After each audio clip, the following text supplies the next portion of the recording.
Hello बच्चों, let's read the question. हम पहले क्वेश्चन समझेंगे और उसके पीछे का पूरा की कॉन्सेप्ट समझेंगे और उसके बाद हम ऑप्शन पे आएंगे। तो let's read the question.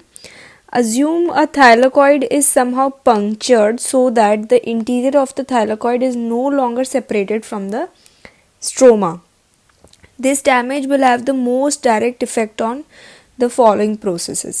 Option A है splitting of water, option B है absorption of light by chlorophyll, option C है the flow of electrons from photosystem 2 to photosystem 1 और synthesis of ATP.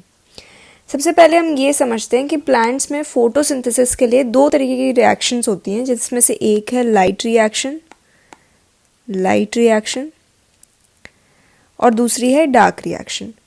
Light reaction जो है वो thylakoid में होती है और डार्क रिएक्शन होती है हमारी स्ट्रोमा।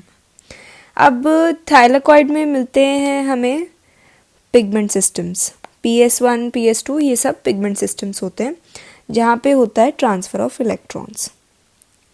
ठीक है, अब सबसे पहली चीज़ क्या होती है कि थाइलाकॉइड में एक एंजाइम और प्रेजेंट होता है जिसका नाम होता है ATP सिंथेटेज। ये बात ध्यान रखने की है कि ATP synthetase is an enzyme.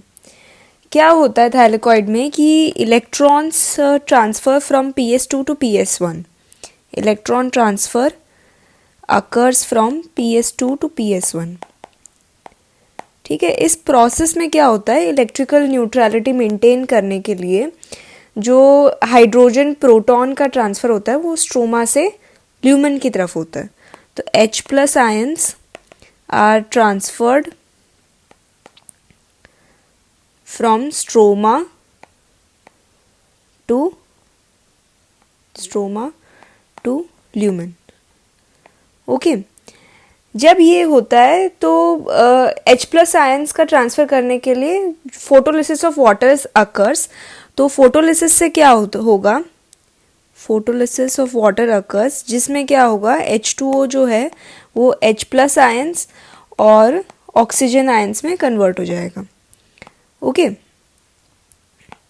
यहाँ पे transfer from stroma to lumen. तो फोटोलिसिस ऑफ वाटर में क्या होगा कि वो H+ और O2 आयंस में टूट जाएगा, जिससे कि एक प्रोटॉन ग्रेडियंट बनेगा। ग्रेडियंट मतलब डिफरेंस, प्रोटॉन ग्रेडियंट बनता है।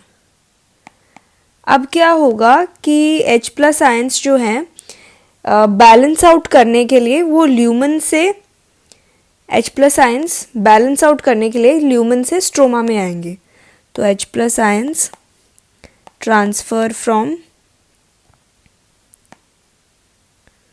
Lumen to stroma. ठीक है, और जब ये चीज़ होगी तब ATP सिंथेटेज एंजाइम काम करेगा उनको मूव करने के लिए फ्रॉम ल्यूमेन टू स्ट्रोमा।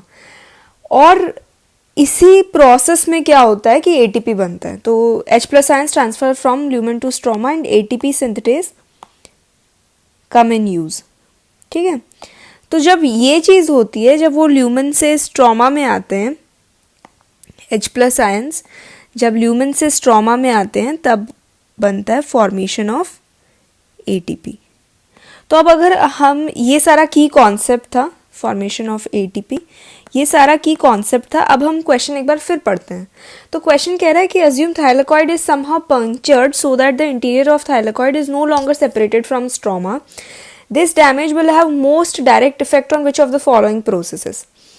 तो अगर जो थाइलाकॉइड की इंटीरियर मेम्ब्रेन है वो डैमेज हो जाती है तो स्ट्रोमा और ल्यूमेन के बीच में बहुत कम डिफरेंस रह जाएगा, डिफरेंस रह ही नहीं जाएगा, जिसकी वजह से प्रोटॉन का ग्रेडियंट नहीं बनेगा। प्रोटॉन का ग्रेडियंट नहीं बनेगा तो फिर H+ आयंस का आना जाना नहीं हो पाएगा। अगर आना जाना नहीं हो पाएगा तो ATP सिंथेसिस काम किस पे करेगा, और अगर ऐसा हुआ तो फिर ATP सिंथेसिस होगा ही नहीं। So correct option would be option D।